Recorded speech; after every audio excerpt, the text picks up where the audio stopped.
영어는 말하기, 듣기, 쓰기, 독해, 문법 이런 영역들이 있는데요. 이 중에서 제 전공은 정확한 독해입니다. 문법을 기반으로 한 정확한 독해고요. 혹시 스피킹이 필요하신 분들이라면 제 영상이 도움이 되지 않을 거예요. 전 오랫동안 강사 일을 해왔는데요. 수능이라는 최종 목표 앞에서 그동안 엄마표 영어라던가 영어 유치원, 어학원, 원어민 수업, 좀 더 나아가선 유학까지 포함하여 이 모든 영어에 대한 노출이 수능에 어떤 영향을 미치는가를 15년 넘게 지켜봐 왔고요.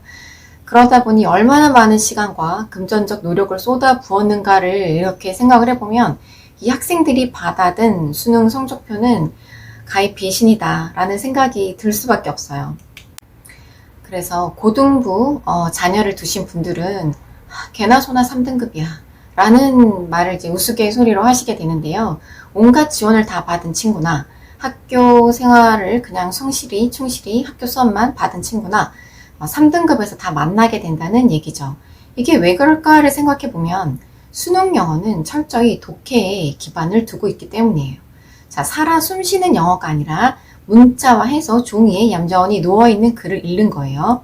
그런데 엄마표 영어나 영어 유치원, 어학원, 원어민 수업은 전부 다 뭐죠?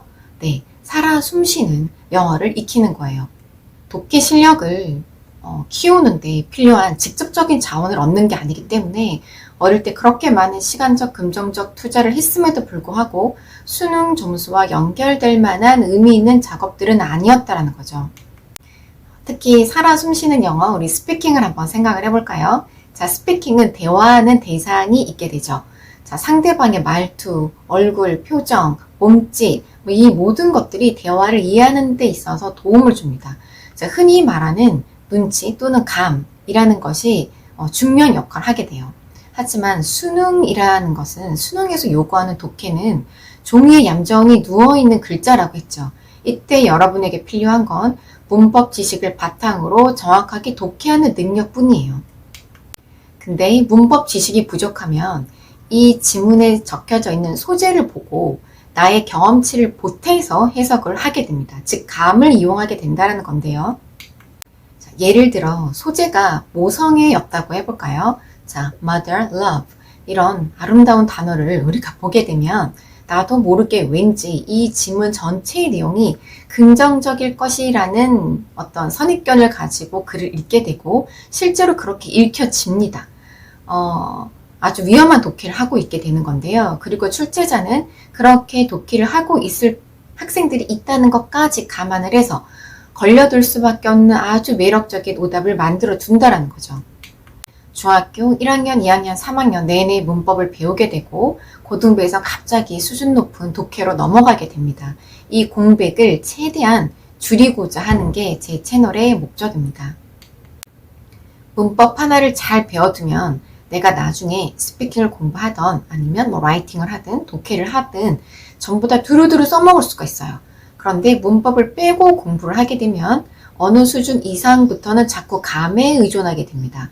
오답이 이제 많이 발생하게 되거나 아니면 맞췄더라도 내가 이게 왜 맞았는지 잘 모르는, 내가 말로 설명할 수 없는 그런 불안한 찜찜한 상태가 계속 반복이 된다는 거죠.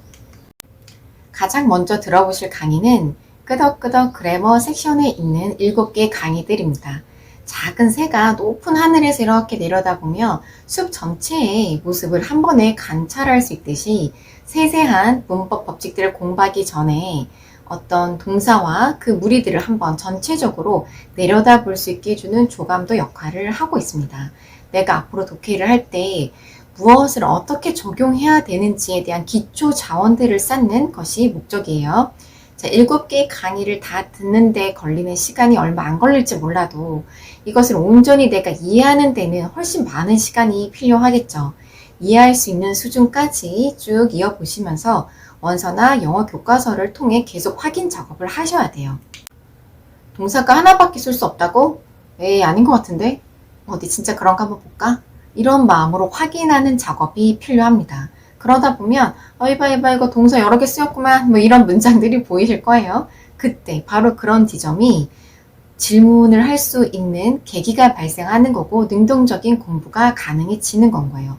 이런 끄덕끄덕 그래머에 있는 강의들은 여러 번 반복하시면서 이해가 잘 되는 부분은 좀 빨리 감고 설명이 어렵다고 느껴지는 부분은 속도를 조금 느리게 해서 여러 번 반복해 보시다 보면 영어의 구조가 점점 잡히실 거예요. 끄덕끄덕 그래머 다음에 제가 만든 강의는 독해 잡는 어법이었는데요. 아주 높은 곳에서 숲 전체를 내려다봤다면 조금 이제 높이를 낮춰 날다 보면 나무의 종류를 구별하는 수준까지 내려오게 되는 건 거죠. 내려와서 보니 소나무네. 이 산은 왜 소나무가 있지? 소나무 특징은 뭐지? 이렇게 조금 더 자세히 들어가게 되는 영역인 거예요. 이 독해 잡는 어법 영상을 만들 때쯤 피드백을 많이 받게 되었는데요. 조금 더 쉽게 체계적으로 공부할 수 있는 방법이 없나요? 라고 물어보시는 구독자분들이 많았어요. 그래서 중학교 1학년 영어 문법 강의를 찍게 된 거예요. 제 구독자분들이 30대에서 50대 여성분들이 거의 대다수거든요. 근데 그걸로 봐서 아마 자녀 교육에 관심이 많으신, 자녀 교육에 좀 도움을 주고자 하는 어머니들이 아닐까라고 추측을 해보았어요. 자녀와 함께 강의를 보셔도 좋고요. 엄마가 먼저 공부를 해보셔도 좋습니다. 엄마가 먼저 공부를 이제 하시다 보면 내가 학창 시절에 이걸 몰랐기 때문에 헤맸던 거구나 하면서 어떤 깨달음이 오는 순간이 있고, 그런 좋은 경험들 때문에 자녀에게도 가르쳐 주고 싶고 권유하고 싶으실 텐데요. 생각만큼 내 마음처럼 안 따라와주는 자녀 때문에 속상하실 수도 있어요. 자, 따라오지 않는 자녀 때문에 실랑이를 벌이거나 속상해 하시는 것보다는 내가 먼저 공부를 좀 해보면서 잘못 알고 있었던 문법을 좀 바로 잡고 독해의 틀을 세우다 보면 지금 아이가 하고 있는 공부가 삽질하고 있는 건지 바른 방향으로 가고 있는 건지를 확인해 줄 수 있는 안목이 좀 생기실 거예요. 한참 문법에 힘을 쏟아야 될 시기인데 원어민 수업해볼까 하는 이상한 노선을 제공하지는 않는다는 건 거죠. 참고로 제 아들도 제 영상을 보지 않는 불효를 저지르고 있는 중입니다. 중1 문법 같이 공부해요 섹션에 있는 내용들은 중학교 1학년 교과서에 등장하는 문법들을 다루고 있고요. 교과서뿐만 아니라 조금 더 확장시켜서 같이 알아둬야 할 내용까지 강의에 담았어요. 학원이나 가외 도움 없이 혼자 공부하는 학생들에게 도움이 되었으면 좋겠고요. 학교 수업만으로는 좀 이해가 다 안 되는 부분, 또는 어디다 질문하고 싶은데 질문할 곳이 마땅치 않았던 친구들에게 도움이 되었으면 좋겠습니다. 10분 복습이라는 섹션에 있는 강의들은 난이도 구별 없이 그냥 편하게 들을 수 있습니다. 주로 오답을 많이 발생시켰던 문장들이나 아이들이 잘못 알고 있는 해석을 이렇게 시키면 굉장히 여러 명이 다수의 학생들이 잘못 해석하고 있는 그런 문장들을 선별해서 시간 날 때마다 제가 업로드를 하고 있고요. 뭔가 각 잡고 필기하면서 들어야 되는 내용이라기보다는 내가 어느 정도 이해를 하고 있는지 좀 편하게 들어볼 수 있는 그런 강의들로 되어져 있어요. 그 외에 제가 영어를 가르치면서 현장에서 느끼는 어떤 문제점이나 함께 공유하고 싶은 주제가 있을 때는 영어 교육 이야기라는 섹션에 영상을 올리고 있습니다. 그 다음 네이터 그레이트 200% 활용하기 섹션은 과연 지금 우리 아이가 원서를 제대로 읽고 있는 게 맞는가, 문법책은 잘 푸는 것 같은데 또는 풀곤 있는데 이게 원서를 읽을 때 적용을 하면서 풀고 있는 게 맞는지 이런 부분에 대한 솔루션을 보여드리고 있어요. 꼭 네이터 그레이트 필요는 없습니다. 내 자녀가 한 4학년 이상이면 그때쯤 읽을 수 있는 여러 다양한 원서들이 많이 있으니까요.